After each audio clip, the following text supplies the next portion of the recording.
ॐ श्रां श्रीं श्रूं शनिश्चराय नमः। ॐ श्रां श्रीं श्रूं शनिश्चराय नमः।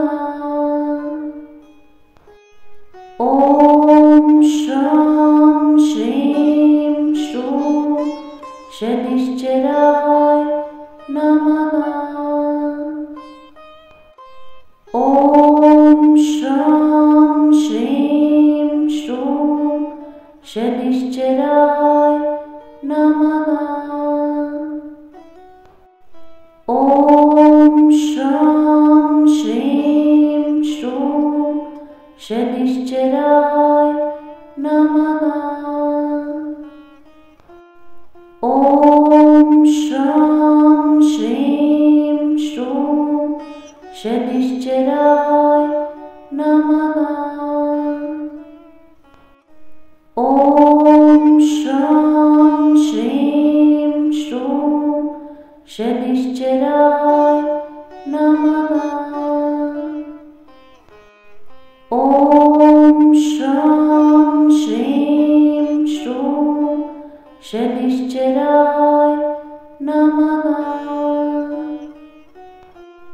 ॐ श्रां श्रीं श्रूं शनिश्चराय नमः।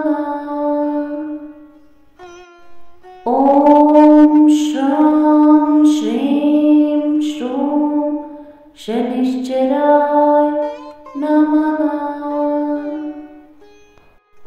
ॐ श्रां श्रीं श्रूं शनिश्चराय नमः। ॐ श्रां श्रीं श्रूं शनिश्चराय नमः। ॐ श्रां श्रीं श्रूं शनिश्चराय नमः। ॐ श्रां श्रीं श्रूं शनिश्चराय नमः। ॐ श्रां श्रीं श्रूं शनिश्चराय नमः।